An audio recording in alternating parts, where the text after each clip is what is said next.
God. கர்த்தருடைய பரிசுத்த நாமத்தில் உங்களை வாழ்த்துகிறேன். மீண்டும் உங்களை சந்திப்பதில் கர்த்தருக்குள் மகிழ்ச்சி அடைகிறேன்.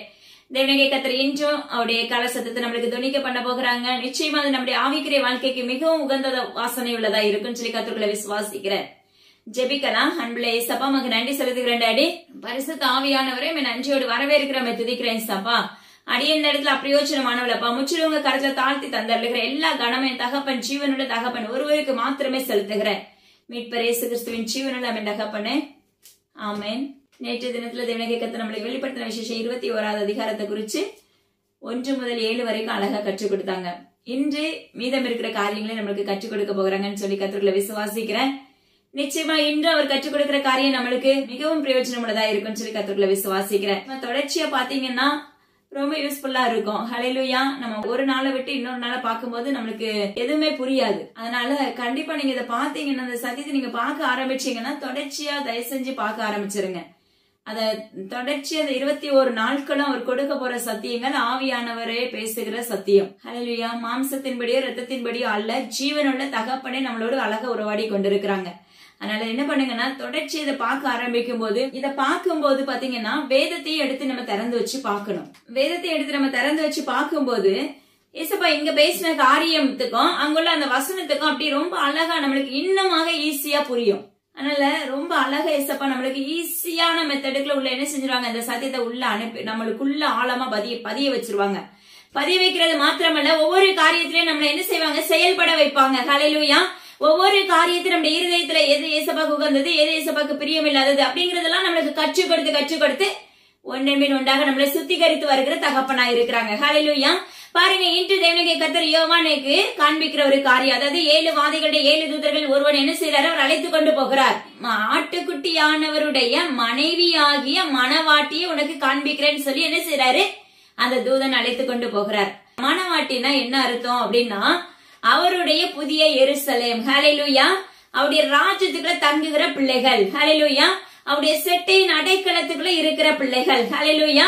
அவரால் தேர்ந்தெடுக்கப்பட்ட பிள்ளைகள். அவரால் 1000 வருஷம் தேவனுடைய கர்த்தருடைய அரசாட்சிக்குள்ள ஆளுகை செய்யப்பட்ட பிள்ளைகள். அதாவது ரத்த சாட்சியா மரித்தவங்க, சத்துருடைய முத்திரை தரிக்காதவர்கள், இப்படிப்பட்டவர்களை குறித்து தேவனுடைய கர்த்தர் என்ன சொல்றதுக்கு, அவருடைய ஒரு எருசலேமாய் தேவனுடைய கர்த்தரால் தேர்ந்தெடுக்கப்பட்ட பிள்ளைங்க அந்த அவருடைய எருசலேமுக்குள்ள இருக்கிறாங்க. ஹல்லேலூயா. அடுத்த ஒரு காரியத்தை காமிக்கிறார் பாருங்களேன். மறுபடியும் அவர் ஆவில அழைத்து சென்று என்ன சொல்றாரு, தேவனுடைய மகிமை அடைந்த எருசலேம் ஆகிய பரிசுத்த நகரம் பரலோகத்தை விட்டு தேவனிடத்தில் இருந்து இறங்கி வருகிறது எனக்கு காண்பித்தான். ஹல்லேலூயா. தேவனுடைய மகிமை நிறைந்த எருசலேம் ஆகிய நகரம். ஹல்லேலூயா. தேவனாகிய கர்த்தருடைய சாயலாய் செயல்படும் போது அவருடைய மகிமைக்குள்ள நம்ம ஆளுகை செய்யப்படுகிற பிள்ளைகளாய் மாற்றப்படுகிறோம். தேவனுடைய மகிமை நிறைந்த எருசலேம் ஆகிய நகரம் அவரால் தேர்ந்தெடுக்கப்பட்ட பிள்ளைங்களுக்கு அவருடைய மகிமையினால் நிரப்ப வல்லமையுள்ள தகப்பனாய் இருக்கிறார். ஹல்லேலூயா. அவருடைய மகிமைக்குள்ள நம்ம பிரவேசிக்கும் போது புதிய நகரமாகிய எருசலேமுக்குள்ள நம்ம என்ன செய்யறோம், அவரோடு பிரவேசிக்கிற பிள்ளைகளாய் மாற்றப்படுகிறோம். ஹல்லேலூயா. அது மிகப்பெரிய ஒரு பாக்கியம். உண்மையாவே சொல்றேன், தேவனுடைய நாமத்தை கொண்டு உரைக்கிறேன். அவருடைய மகிமையை சுமந்து செல்லுகிற பிள்ளைகள் பாக்கியவான்கள் என்று வேதம் சொல்லுகிறது. தேவனுடைய கர்த்தர் சொல்லுகிறார், தேவனுடைய மகிமையை அடைந்த எருசலேமாகிய பரிசுத்த நகரம். அப்ப நம்மள யாரு, தேவனுடைய மகிமை அடைந்த எருசலேமாகிய நாம அவருடைய பிள்ளைங்க. அவருடைய மகிமைக்குள்ள நம்ம நடத்தி செல்லப்படும் போது மிகவும் மிகவும் மிகவும் தேவனாகிய கர்த்தர் நடத்துகிற விதம் வித்தியாசமான முறையில இருக்கும். நீங்க அந்த தேவனாகிய கர்த்தரிடத்துல கேட்டதை பெற்றுக்கொள்ளுங்க. நிச்சயமாவே தேவனாகிய கர்த்தர் அந்த மகிமைக்குள்ள உங்களை அழைத்து செல்லும் போது அவருடைய நடத்துதல் வித்தியாசமா இருக்கும். அப்பமா கிறிஸ்துவ அவருடைய வார்த்தைகள் வித்தியாசமா, ஒவ்வொன்றுமே அவர் நம்மளுக்கு வித்தியாசமான முறையில கற்றுக் கொடுப்பார். அதாவது அடித்த ஆவிக்குரிய ஆழத்துக்குள்ள கூட்டி செல்லுகிறவராய் இருப்பார். ஹல்லேலூயா. அது ஒரு மிகப்பெரிய சந்தோஷமான அனுபவம். அததான் இங்க சொல்றாரு, தேவனுடைய மகிமையை அடைந்த எருசலேம் ஆகிய நகரம். அப்பா நம்மளுக்கு பேர் என்ன சொல்றாரு பாருங்க, தேவனுடைய மகிமையை அடைந்த எருசலேம் ஆகிய நகரம். அவருடைய மகிமைக்குள்ள அழைத்து செல்லப்பட்ட அவருடைய ராஜ்யத்துக்குள்ள, அவருடைய அரசாட்சிக்குள்ள, அவருக்குள்ள நம்ம செயல்படுகிற எருசலேம் ஆகிய பிள்ளைகள். அந்த நகரத்துக்குள்ள நம்ம என்ன செய்யறோம், வாசம் செய்கிற பிள்ளைகளாய் மாற்றப்படுகிறோம். அந்த அவருடைய ராஜ்யத்துக்குள்ள பிரவேசிக்கப்பட்ட பிள்ளைகளாய் நம்ம மாற்றப்படும் போது இந்த உலகத்துல என்ன இல்ல, ஏற்கனவே நம்மளுக்கு அறிவிச்சிருக்கிற அவங்களுக்கு 2ஆம் மரணம் இல்லை. ஹல்லேலூயா. அவர்கள் கிறிஸ்துவோட கூட ஆசாரியர்களா இருந்து இருப்பார்கள் என்று வேதம் சொல்லுகிறது. யோசிச்சு பாருங்க, அதெல்லாம் ஒரு மிகப்பெரிய பாக்கியம். ஹல்லேலூயா. அதனாலதான் தேவனுடைய கர்த்தர் இதெல்லாம் நியாய தீர்ப்பு நாள் முடிஞ்சு சத்துருடைய சகல வல்லமைகளையும் கந்தகமாகிய எரி நரகத்துக்குள்ள தள்ளின பிற்பாடு அவங்க இரவும் பகலும் வாதிக்கப்படுகிறார்கள். ஹல்லேலூயா. ஆனா இந்த இடத்துல பாருங்களேன், தேவனுடைய மகிமையை அடைந்த எருசலேமாகிய நகரம், அப்போ அவரால் தேர்ந்தெடுக்கப்பட்ட பிள்ளைகள், அவருக்குள்ள உண்மையா இருக்கிற பிள்ளைகள், அவரால் அப்ப தெரிந்து கொள்ளப்பட்ட பிள்ளைகள், அவர்களுக்கு பேர் என்ன சொல்றாங்க? அவருடைய மகிமையை அடைந்த எருசலேமாகிய நகரம் நீங்க. ஹல்லேலூயா. நீயும் நானும் அவருடைய மகிமை நிறைந்த எருசலேமாகிய பிள்ளைகளை தேவனுடைய கர்த்தர் நம்மளை முடிசூட்டுகிறார். இன்னைக்கு உங்களுடைய வாழ்க்கையில தேவனுடைய கர்த்தர் நம்மளுக்கு கற்றுக் கொடுக்கிற ஒரு காரியம், ஆவிக்குரிய வாழ்க்கையில பாத்தீங்கன்னா ஃபர்ஸ்ட் என்ன செய்யறோம்? நம்ம தேவனுடைய கர்த்தரை தேட ஆரம்பிக்கிறோம். அதுக்கப்புறம் பாத்தீங்கன்னா நம்ம ஜெபிக்கிறதுக்கு ஜெப ஆவியை இயேசுப்பா ஊற்ற ஆரம்பிக்கிறாங்க. ஹல்லேலூயா. அதுக்கு பிற்பாடு அப்படியே ஜெபிக்க ஜெபிக்க கொஞ்சம் கொஞ்சமா எண்ணெயை ஊற்றி ஊற்றி என்ன செய்யறாரு? அபிஷேகத்தை ஊற்றுறாரு. ஹல்லேலூயா. அதுக்கடுத்து போக போக பாத்தீங்கன்னா அந்நிய பாஷையின் அடையாளத்தை ஊற்றுறாரு. ஹல்லேலூயா. ஜீவ தண்ணீராகிய ஊற்று நம்ம மேல எப்படி ஊற்றப்பட்டு வருகிறதுங்கிறத பாருங்க. ஹல்லேலூயா. அதுக்கு அடுத்து பாத்தீங்கன்னா நிறைய காரியங்களை கற்றுக் கொடுக்க ஆரம்பிக்கிறாரு. அதுக்கு அப்பமா கிறிஸ்தவர் அதுக்கு அடுத்து பாத்தீங்கன்னா வேதத்தின் ரகசியங்களை அவரே ஆசிரியராக உட்கார்ந்து கற்றுக் கொடுக்கிறார். அதுக்கு பிற்பாடு பாத்தீங்கன்னா என்ன செய்வார் தெரியுமா? ஆவில எடுத்து சொல்லி அநேக காரியங்களை காண்பித்து கொடுப்பார். அது மாத்திரமல்ல, ஹல்லேலூயா, இன்னும் உள்ள ஆழத்துக்குள்ள கொண்டு கூட்டி சேர்ப்பார். ஆவிக்குரிய வாழ்க்கை அப்படி மேலோட்ட கிடையவே கிடையாது. ஆவிக்குரிய வாழ்க்கையில எழும்புறது ஃபர்ஸ்ட் பார்வைக்கு கடினமா தான் இருக்கும், இல்லன்னு சொல்லவே இல்லை. கண்டிப்பா கடினமா இருக்கும். ஃபர்ஸ்ட் ரொம்ப சந்தோஷமா இருக்கும், போக போக நம்மளுக்கு பயங்கரமான கடினமா இருக்கும். அதுக்காக பயந்துட்டு அவரை தேடாம விட்டுறாதீங்க. அதுக்குள்ள இருக்கிற அனுபவம் தான் விளையேற பெற்றது. ஹல்லேலூயா. அதுக்கு பிற்பாடு பாத்தீங்கன்னா திரும்ப திரும்ப ஆழங்களை கற்றுக் கொடுக்க அவருடைய மகிமை நம்ம மேல ஊற்றப்படும். அவர் நிக்கிற இடம், நீங்க எந்த இடத்துல நிக்கிறீங்களோ உங்களை சுற்றிலும் தேவ அக்கினி எரிகிறதை உங்களால காண முடியும். ஹல்லேலூயா. தேவனுடைய கர்த்தருடைய பரிசுத்த அக்கினி எரிகிறதை நிச்சயமா உங்களால காண முடியும். அது மாத்திரமல்ல, அவருடைய மகிமைக்கு அழைத்து செல்லப்படும் போது முழுமையா அவர் அரசாளுகிறவராய் மாற்றப்பட்டு விடுவார். ஹல்லேலூயா. இன்னைக்கு தேவனுடைய கர்த்தர் நம்மளுக்கு கற்றுக் கொடுக்கிறது அதுதான். முழுமையா அவருடைய மகிமைக்குள்ள நம்ம என்ன செய்ய போகிறோம்? செயல்பட போகிறோம். அவரே நம்மளை அரசாளுகிறவராய், அவரே நம்மளுக்கு தகப்பனாய், அவரே நம்மளுக்கு ராஜாவாய் வருகிறேன் என்று வாக்கு பண்ணுகிறார். ஹல்லேலூயா. அதனுடைய பிரகாசம் எப்படி இருக்கும் தெரியுமா? அந்த மகிமையுடைய பிரகாசம் மிகவும் விலை உயர்ந்த ரத்தின கல்லை போலவும் பளிங்கு கொப்பான, ஹல்லேலூயா, யோசிச்சு பாருங்க, மிகவும் விலை உயர்ந்த ரத்தின கல்லுக்கு ஒப்பாகவும் பளிங்கி கொடியுள்ள வச்சிர கல்லை போலவும் இருக்குமாமா. எவ்வளவு அழகான ஒரு வார்த்தைகள் பாருங்க. என்ன சொல்லி கொடுக்கிறாங்க? அவருடைய மகிமைக்குள்ள பிரவேசிக்கும் போது, அவருடைய மகிமை நிறைந்த எருசலேமாகிய நகரத்துக்குள்ள நம்ம ஆளுகை செய்யப்படும் போது தேவனுடைய கர்த்தர் சொல்லுகிறார், விலை உயர்ந்த வச்சிரக்கல், ஹல்லேலூயா, விலை உயர்ந்த ரத்தினக்கல், பளிங்கி கொடியுள்ள வச்சிரைக்கல். யோசிச்சு பாருங்க, பிரகாசமான அப்பமக்கு ஸ்தோத்திரண்டாடி. அந்த அளவுக்கு தேவனுடைய கர்த்தர் ஒரு விலையேற பெற்ற மகளா மாற்றி விடுவார். இது நம்மளுக்கு வேணா தெரியாம இருக்கலாம் நம்முடைய பார்வைக்கு, ஆனா பரலோகத்துல தேவனுடைய கர்த்தர் கொடுக்கிற வார்த்தை அதுதான். ஹல்லேலூயா. அப்ப இன்னைக்கு நம்முடைய வாழ்க்கையில என்ன வேணும்? நம்ம ஸ்டெப் பை ஸ்டெப்பா என்ன செய்யணும்? தேவனுடைய கர்த்தருக்குள்ள வளர ஆரம்பிக்கணும். ஸ்டெப் பை ஸ்டெப்பா தேவனுடைய கர்த்தருக்குள்ள காலூன்றி நிற்க ஆரம்பிக்கணும். ஹல்லேலூயா. இல்ல அபிஷேகம் கிடைச்சிச்சு, நான் அபிஷேகத்துல நிரப்பப்பட்டேன்னு சொல்லி அத்தோடு நம்ம விட்டுறக்கூடாது. அடுத்து அக்கினியின் அபிஷேகம் ஊற்றப்படும். ஹல்லேலூயா. ஃபர்ஸ்ட் ஊத்துற அபிஷேகத்துல நம்ம கிட்ட இருக்கிற எல்லா கரைகளும் சுட்டரிக்கப்படும். ஹல்லேலூயா. ஆமென். அது மாத்திரமல்ல, அடுத்து தேவனுடைய கர்த்தர் கிருபைக்கு மேல கிருபைகளை கொடுத்து கொண்டே போவார். ஆனா அவருடைய மகிமைக்குள்ள பிரவேசிக்கும் போது அதுக்கு என்ன பேர் சுட்டுறாரு? அது பிரகாசம் நிறைந்ததா இருக்கிறது. அப்ப ரத்தின கற்களினால் மூடப்பட்டு இருக்கிறது. ஹல்லேலூயா. அது மாத்திரமல்ல, பளிங்கி கொடியுள்ள வச்சிர கல்லை போல் இருந்தது. இந்த கற்கள் எல்லாம் விலையேற பெற்ற கற்கள். ஹல்லேலூயா. அப்ப அவருக்குள்ள செயல்படும் போது நம்மளை எப்படி வச்சிருக்காரு? அவருடைய எருசலேமாகிய நகரத்துக்குள்ள நம்ம அழைத்து செல்லப்படும் போது நம்மளை எப்படி உயர்த்தி வச்சிருக்காரு? ரத்தின கல்லாவும் வச்சிர கல்லாவும் நம்மளை உயர்த்தி வைத்திருக்கிறார். எப்படி வெள்ளிக்கோப்பான சுத்த சொற்களா இருக்கிறது என்று வேதம் சொல்லுகிறது, அதே போலதான் இந்த மகிமை நிறைந்த மகிமையின் பாத்திரமா இருக்கும் போது இப்படிப்பட்ட விலையேறப்பட்ட கற்களினால் மூடி வைத்திருக்கிறார். மூடி வைக்கிறேன் என்று வாக்கு பண்ணுகிறார். ஹல்லேலூயா. அதனால நீங்க தெய்வ சமூகத்துல இந்த மகிமையை நான் விட்டுறாதீங்க. அப்படியே கொஞ்சம் கொஞ்சமா கடந்து வந்து அவருடைய மகிமையை பிடித்துக் கொள்ளக்கூடிய பிள்ளைகளாய் நம்ம மாற்றப்பட வேண்டும். ஹல்லேலூயா. அது மாத்திரமல்ல, பாருங்களேன், அதுக்கு பெரிதும் உயரமான கல்லு, கிழக்கே 3 வாசல், வடக்கே 3 வாசல், தெற்கே 3 வாசல், மேற்கே 3 வாசல்கள் பொருத்தப்படுகிறது.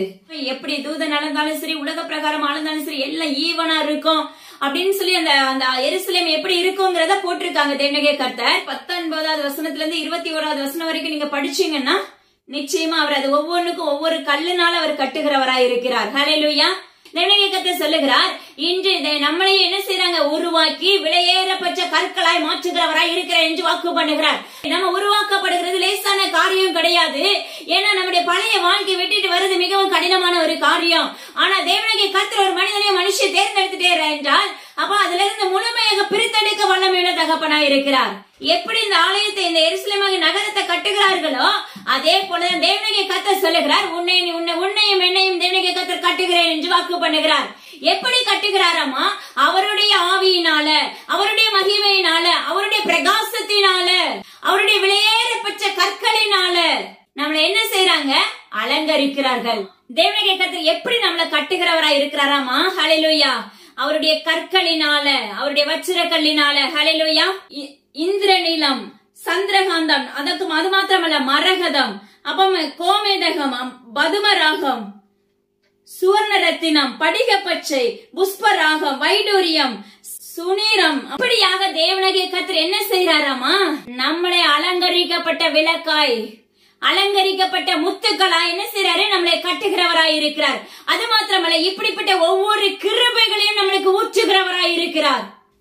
ஹல்லேலூயா. இது விலையேறப்பட்ட ஒரு பொக்கிஷம். இந்த இயேசுப்பா சொன்ன ஒவ்வொரு வார்த்தைகளும் ஒரு விலையேறப்பட்ட கிருபை. ஹல்லேலூயா. அந்த கிருபையினால நம்மளை என்ன செய்யறாராமா?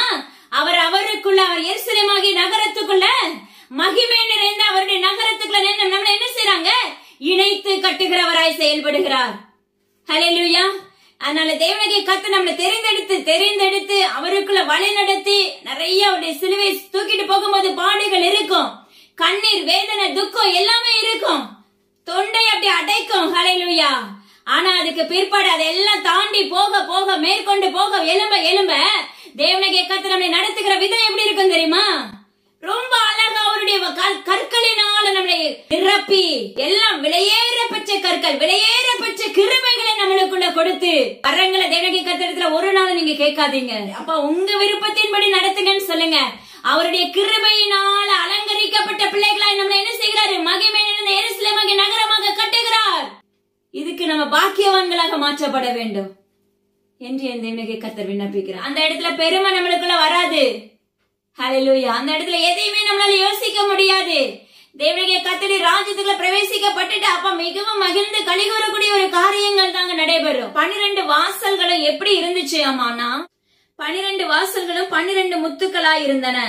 ஒவ்வொரு வாசலும் ஒவ்வொரு முத்தாய் இருந்தது. நகரத்தின் வீதி தெளிவுள்ள பளிங்கு போல சுத்த பொன்னாய் இருந்தது என்று வேதம் சொல்லுகிறது. தேவனாகிய கர்த்தர் நம்மளை விரும்புகிறது எப்படி? நம்ம சுத்த பொன்னாய் செயல்பட வேண்டும். நம்ம அவருக்கு உகந்த வாசனையுள்ள பிள்ளைகளாய், ஒரு துளி கூட நம்ம மேல கரை இருக்க கூடாது.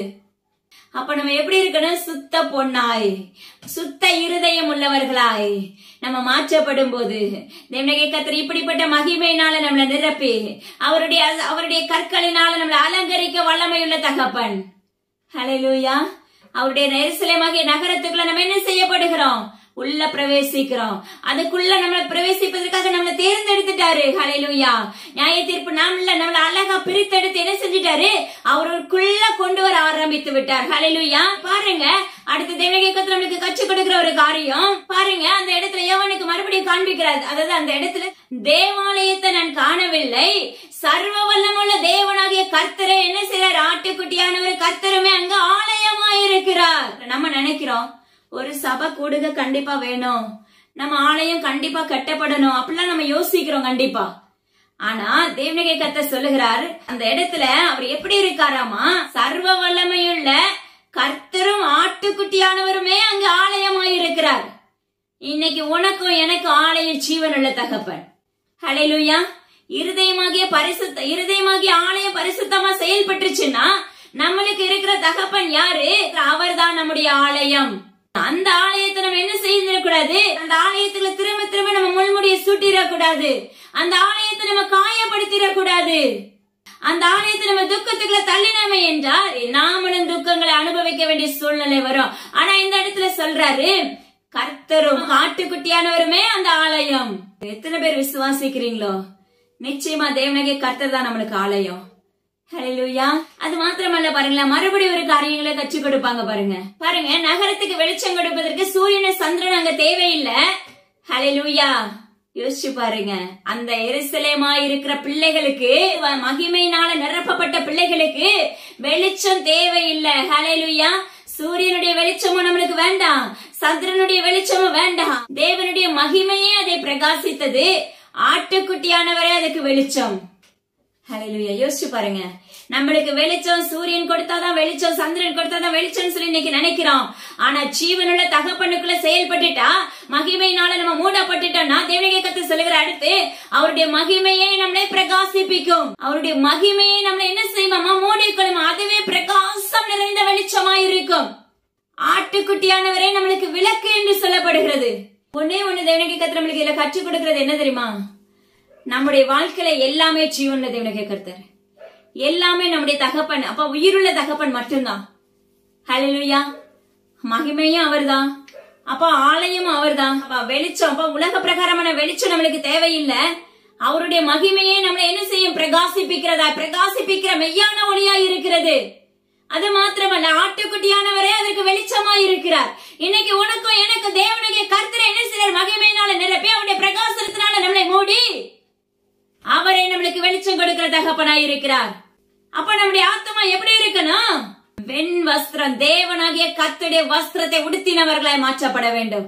மெல்லிய அவருடைய வஸ்திரத்தினால் நிரப்பப்பட்ட பிள்ளைகளாய் மாற்றப்பட வேண்டும். அதுக்கு என்ன அர்த்தம் அப்படின்னா, நம்முடைய இருதயம் அப்படியாக வெண்மையாக தேவனாகிய கர்த்தருக்கு பிரியமுள்ளதாக இருக்க வேண்டும்.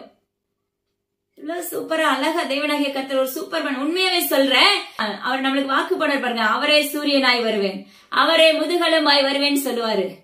ஹல்லேலூயா. ஒரு வீட்டுக்கு முதுகெலும்பு தேவனாகிய கர்த்தர் தான். ஒரு வீட்டுக்கு கட்டுறதும் தேவனாகிய கர்த்தர் தான். ஹல்லேலூயா. ஒரு குடும்பத்தை அப்ப வழி நடத்துறதும் தேவனாகிய கர்த்தர் தான். ஹல்லேலூயா. அந்த வீட்டுக்கு மகிமையை ஊற்றுறதும் தேவனாகிய கர்த்தர் தான். அந்த வீட்டுக்கு அவருடைய ஆட்டுக்குட்டியான வெளிச்சத்தை கொடுக்கிறதும் தேவனாகிய கர்த்தர் தான். ஹல்லேலூயா. தேவனாகிய கர்த்தர் ஒரு வீட்டுக்குள்ள பிரவேசிக்கப்பட்டாலே போதும், அந்த வீடு தேவனாகிய கர்த்தருடைய மகிமையினால் நிரப்பப்பட்டு விடும். அவருடைய அக்கினியால் நிரப்பப்பட்டு விடும். அவருடைய அபிஷேகத்தினால் நிரம்பி வழிய ஆரம்பித்து விடும். அந்த வீட்டுக்குள்ள இருள் இருக்காது, அந்த வீட்டுக்குள்ள தேவ வெளிச்சம் உண்டாயிருக்கும். அவரே அந்த வீட்டில் ஆலயமாய் இருப்பார். நான் தங்கும் ஆலயம் எப்படி இருக்க வேண்டும்? பரிசுத்தமாய் இருக்க வேண்டும் என்று விரும்புகிற தகப்பன் இன்னைக்கு சொல்றாரு, நானே உனக்கு ஆலயமாய் இருக்கிறேன். எவ்வளவு சூப்பர் பாருங்க. உண்மையாவே ஆராய்ஞ்சு பார்த்து நீங்க இத படிச்சீங்கன்னா நிச்சயமா நம்முடைய வாழ்க்கை பமக்கஸ்தத்துல உடைஞ்சு போன உள்ளங்கள்லாம் உயிர்ப்பிக்கப்பட்டுரும். ஹல்லேலூயா. ஏன்னா அவர் தேற்றரவாளராய் மனவாளராய் நம்ம கூட இருக்கிறார். ஹல்லேலூயா. அந்த எருசலேம் நகரத்துக்கு அவர் எவ்வளவு அழகா பேர் சுட்டுறாரு பாருங்க. தேவனாகிய கர்த்தர் சொல்லுகிறார். அதுல எப்படிப்பட்டவங்க அதுக்குள்ள போவாங்களாமா? அந்த மகிமைக்குள்ள அவர் நம்மளுக்கு ஆலயமாவோ, அவர் நம்மளுக்கு வெளிச்சமாவோ, அவர் நம்ம மகிமை நம்ம மூடி பிரகாசிப்பிக்க செய்கிற தகப்பனா இருக்கும் போது சொல்றாரு பாருங்க, ரட்சிக்கப்படுகிற ஜனங்கள் அதன் வெளிச்சத்திலே நடப்பார்கள். பூமியின் ராஜாக்கள் தங்கள் மகிமையும் கனத்தையும் அதற்குள்ளே கொண்டு வருவார்கள். ரட்சிக்கப்பட்ட ஜனங்கள் மாத்திரமே அந்த மகிமையில நடக்க முடியும். அவருடைய சாயலாய், அவருடைய ஜனமாய், அவருடைய சாயலாய் இருக்கிற பிள்ளைகள் மாத்திரமே அவருடைய மகிமைக்குள்ள பிரவேசிக்க முடியும். ஹல்லேலூயா. அதை காண முடியும். ஹல்லேலூயா. அப்ப முழுமையா அந்த மகிமையினால உங்க அறையை நிரப்ப முடியும்.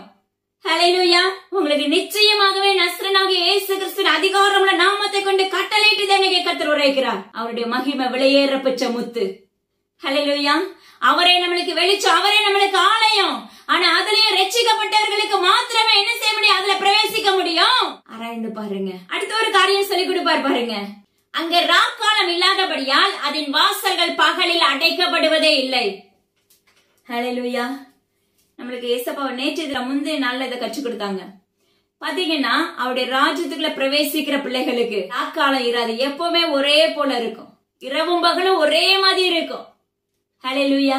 அவர் தான் நம்மளுக்கு வெளிச்சமா இருக்கிறார். அவர் தான் நம்மளுக்கு பிரகாசமுள்ள மகிமையினால் நிரப்புகிறவராய் இருக்கிறார். அதுதான் பாருங்க, இரவும் பகலும் எப்படி இருக்குமாமா? ஒரே போன்று ஒரே நாளாக இருக்கும். அங்க பாத்தீங்கன்னா ராக்காலம் இல்லை, அங்க வாசல்கள் அடைக்கப்படுவதில்லை. அதன் வாசல்கள் பகலில் அடைக்கப்படுவதே இல்லை என்று வேதம் சொல்லுகிறது. ஆனா அங்க என்ன, அதுக்கு மேல் வார்த்தை என்ன சொல்றாரு? ராக்காலங்கள் இல்லை. அப்ப எப்படின்னா இரவும் பகலும் எப்படி இருக்கும்? ஒரே மாதிரி இருக்கும். ஒரே மகிமைக்குள்ள நம்ம செயல்படுவோம். ஒரே கிருபைக்குள்ள செயல்பட்டு கொண்டிருப்போம். ஹல்லேலூயா. அததான் சொல்றாரு, ராக்காலம் அங்க இராது. அதுதான் இரவும் பகலும் வராது. அந்த இடத்துல பகல்ல அடைக்கப்படுவதே இல்லை என்று வேதம் சொல்லுகிறது. அப்ப தேவனுடைய கர்த்தர் உரைக்கிற காரியம், அவருக்குள்ள நம்ம செயல்படும் போது இரவும் தெரியாது, பகலும் தெரியாது நம்மளுக்கு. ஹல்லேலூயா. ஜீவனுள்ள தேவனுடைய கர்த்தர் சொல்லுகிறார், இன்னைக்கு நம்மளுக்கு எல்லாம் எப்படி தூக்கம் மிகவும் அவசியமா இருக்கு, ஆராய்ச்சி பாருங்க. ஆனா தேவனுடைய கர்த்தருடைய சாயலை மாற்றப்பட்டுட்டோம்னா, அவருடைய மகிமைக்குள்ள நம்ம பிரவேசிக்கப்பட்டுட்டோம்னா, ஹல்லேலூயா, வாசல் அடைக்கப்படுவதே இல்லை. உனக்கான நன்மைகள் உனக்கு தேவனுடைய கர்த்தர் உனக்கு கொடுத்து கொண்டே இருப்பார். ஹல்லேலூயா. நீ அவருக்கு மகிமையும் கனத்தையும் செலுத்திக் கொண்டே இருப்பாய் மகனே, மகளே. அவர் உன்னை நிரப்பிக் கொண்டே இருப்பார்.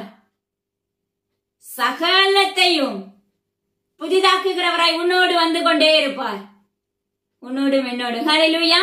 அது மாத்திரமல்ல பாருங்களேன், இன்னொரு காரியங்களை அழகா கற்றுக் கொடுக்கிறார் பாருங்க. உலகத்தாருடைய மகிமையும் கனத்தையும் கூட அதுக்குள்ள கொண்டு வருவாங்களாமா. ஹல்லேலூயா. அடுத்து சொல்றாரு பாருங்களேன், தீட்டுள்ளது, அருவருப்பானது, பொய்யானது, ஹல்லேலூயா, எதுவுமே என்ன செய்யறதில்ல, இப்படிப்பட்ட மகிமைக்குள்ள பிரவேசிப்பதில்லை. யோசிச்சு பாருங்க, அவருடைய மகிமைக்குள்ள நம்ம பிரவேசிக்கணும்னா எப்படி சுத்தமா இருக்கணும், எப்படி ஒரு சுத்த பொன்னாய் விளங்க வேண்டும். ஹல்லேலூயா. நம்ம அவையும் சிந்த இருதயம் நம்ம ஆத்மா எல்லாமே தூய்மையாக்கப்பட்டதா இருக்க வேண்டும். உலக பிரகாரமான தூய்மை அல்ல, அவருடைய பரிசுத்த அலங்காரத்தின் தூய்மையினால் நிரப்பப்பட்டவர்களாய் மாற்றப்பட்டு இருக்க வேண்டும். தீட்டுள்ளதும் அருவருப்பு நிறைந்ததும் அசுத்தம் நிறைந்ததும் பொய்யரும், ஹல்லேலூயா, அந்த ராஜ்யத்துக்குள்ள பிரவேசிக்க முடியாது. ஜீவ புஸ்தகத்தில் எழுதப்பட்டவர்கள் மாத்திரமே அதுல பிரவேசிக்க முடியும். ஜீவ புஸ்தகத்தில் நேற்று ஜீவ புஸ்தகத்தை குறித்து அழகா இயேசப்பா தேவனுக்கு கற்றுக் கொடுத்திருந்தாங்க. அததான் இன்னைக்கு விளக்கி கொடுக்கிறாரு. ஜீவ புஸ்தகத்தில் எழுதப்பட்டவர்கள் மாத்திரமே தேவனுடைய மகிமை அடைந்த எருசலேமாகிய நகரத்துக்குள்ள பிரவேசிக்க முடியும். அவருடைய ஆலயத்துக்குள்ள பிரவேசிக்க முடியும். தேவனுடைய கர்த்தர் நம்மளுக்கு வெளிச்சமாய் இருப்பார். ஹல்லேலூயா. தீட்டுள்ளோர், அருவருப்பானோர், பொய்யர், அது மாத்திரமல்ல பாருங்க, பயப்படுகிறவர்களும் அவிசுவாசிகளும் அருவருப்பானவர்களும் கொலைபாதகரும் விபச்சாரக்காரரும் சூனியக்காரரும் விக்கிரகாராதனைக்காரரும் பொய்யர் அனைவரும் இரண்டாம் மரணமாகிய அக்கினியும் கந்தகம் எரிகிற கடலிலே பங்கடைவார்கள். இப்படிப்பட்ட அழுக்கா இருக்கிறவர்கள் என்ன செய்ய முடியாது? அவருடைய ராஜ்யத்துக்குள்ள பிரவேசிக்க முடியாது. அவருடைய மகிமைக்குள்ள நுழைய முடியாது, எட்டி கூட பார்க்க முடியாது. உண்மையாவே சொல்றேன், நசரேயனாகிய இயேசு கிறிஸ்து நாமத்தினால. அப்போ ஒரு மனிதனுடைய அவயம் எப்படி இருக்க வேண்டும், ஒரு மனிதனுடைய இருதயம் எப்படி இருக்க வேண்டுமாமா? தேவனாகிய கர்த்தர் தங்கும் ஆலயமாய் இருக்க வேண்டும். அவர்தான் நம்மளுக்கு ஆலயம். அவருக்குள்ள இருக்கிறோம் நம்ம, அவருடைய நகரமாகிய. ஹல்லேலூயா. எருசலேமுக்குள்ள என்ன செய்யறோம்? அவருடைய மகிமை நிறைந்த எருசலேமுக்குள்ள நம்ம அழைத்து செல்லப்படுகிறோம். ஆனா இப்படிப்பட்ட அருவருப்புகளோடு வாழ்ந்து கொண்டிருக்கிற யாரா இருந்தாலும் சரி, தேவனுடைய கர்த்தர் சொல்லுகிற காரியம், அவருடைய ராஜ்யத்துக்குள்ள பிரவேசிக்க முடியாது. ஜீவ புஸ்தகத்துல எழுதப்பட்டவர்கள் பேர் மாத்திரம் அவருடைய ராஜ்யத்துக்குள்ள பிரவேசிக்க முடியும். இப்படிப்பட்ட தீட்டுள்ளவர்கள், அருவருப்பானவர்கள், எதுல பயப்படுகிறவர்கள், அப்ப பொய்யரா இருக்கிறவங்க, வேஷத்தனம் பண்ணுகிறவங்க, இப்படிப்பட்டவங்க எதுக்குள்ள தள்ளப்படுவாங்க? எரி நரகம் ஆகிய கந்தகம் உள்ள அக்கினி கடலிலே தள்ளப்படுவார்கள் என்று வேதம் சொல்லுகிறது. அதனால தேவனுடைய கர்த்தர் இன்று நம்மளுக்கு கற்றுக் கொடுக்கிற காரியம், நம்முடைய வாழ்க்கையில இருக்க தீட்டு, அருவருப்பு, பொல்லாப்பு, பொய்யான காரியங்கள், வேசித்தனங்கள், களியாட்டுகள், விக்கிரக ஆராதனைகள், இப்படிப்பட்ட பலவிதமான காரியங்களை நம்ம என்ன செய்யணும்? களைந்து போடணும். களைந்து போடும் போதுதான் இன்னைக்கு, ஏன்னா இதெல்லாம் இப்ப அவரை இயேசப்பா சொல்ற காரியங்கள் ஒன்றொன்று என்னமோதான் நடைபெற போகிறது. ஹல்லேலூயா. அதுக்கு முன்னாடி நம்மளுடைய வாழ்க்கையில சீர்திருத்த அவசியம் என்று என்ன செய்யறாங்க? தேவனுடைய கர்த்தர் ஒன்றின் பின் ஒன்றாக கற்றுக் கொடுத்துட்டு வர்றாங்க. வாதையை ஊற்றுனாங்க, அடுத்த உடைக்கிறத சொல்லி கொடுத்தாங்க. தேவனுடைய கர்த்தர் யுத்தம் பண்ண ஆரம்பித்தாரு. சத்ருவானவன் தேவனுடைய கர்த்தரோட யுத்தம் பண்ண ஆரம்பித்தான். ஆனா அந்த இடத்துல தேவனுடைய கர்த்தர் ஜெயிக்கிறவராய் நின்றார். ஹல்லேலூயா. அடுத்து நாம எப்படி அதை மேற்கொள்ளணுங்கிறத கற்றுக் கொடுத்தாங்க. ஹல்லேலூயா. அப்புறம் நியாய தீர்ப்பு எப்படி இருக்குங்கிறத சொல்லி கொடுத்தாங்க. அடுத்து அது மாத்திரமல்ல, நியாய தீர்ப்பு முடிஞ்ச பிற்பாடு தேவனுடைய மகிமை அடைந்த எருசலேம் நகரத்துக்குள்ள நம்ம எப்படி பிரவேசிக்க போகிறோங்கிறத சொல்லிக் கொடுக்கிறாங்க. ஹல்லேலூயா. அவர் நம்மளுக்கு தகப்பனாயும் நம்மளுக்கு ஆலயமாயும் வெளிச்சமாயும், உலக பிரகாரமான சூரியனுடைய வெளிச்சம் தேவையில்லை, அவருடைய மகிமையை நம்மளை பிரகாசிப்பிக்க பண்ணிரும். ஹல்லேலூயா. அவருடைய மகிமை நம்ம கூட இருந்தா போதும். ஹல்லேலூயா.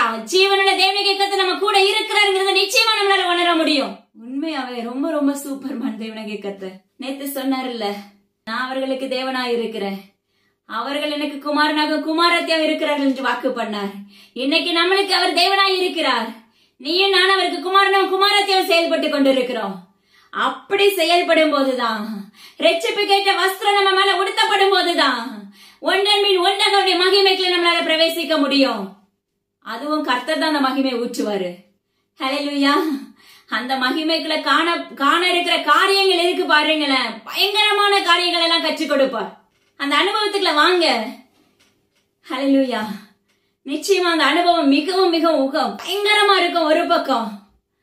ஒரு பக்கம் நம்மளால நிக்க முடியாது அந்த மகிமைக்கு முன்னாடி. ஹல்லேலூயா. இதுக்கு மேல அந்த மகிமை குறித்து எக்ஸ்பிளைன் பண்ண முடியாது. ஹல்லேலூயா.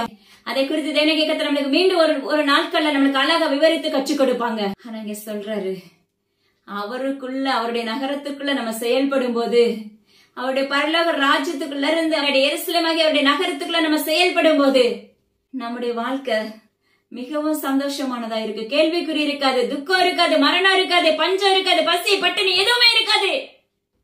ஹல்லேலூயா. அலறுதல் இருக்காது. எல்லாம் ஒரு அமைதி, ஒரு சாந்தம் பயங்கரமா இருக்கும். ரொம்ப சந்தோஷமான அந்த பரலோகம் ரொம்ப சந்தோஷமா இருக்கு அந்த உலகம். ஹல்லேலூயா. ஏன்னா அவங்க மறுபடி பாவத்துக்குள்ள விழுந்து போக மாட்டாங்க. ஹல்லேலூயா. அவருடைய மகிமை சுமந்து கொண்டிருக்கிறவர்கள், அப்ப அவருடைய எருசலேமாகிய நகரமாக மாற்றப்பட்ட பிள்ளைங்க மறுபடி பாவத்துக்குள்ள விழுந்து போக மாட்டாங்க. ஹல்லேலூயா. தேவனுடைய கர்த்தர் சொல்லுகிறார், எனது அருமையான ஜனமே, உன்னுடைய நேம் ஜீவ புஸ்தகத்துல நிச்சயமாகவே எழுதப்பட வேண்டும்.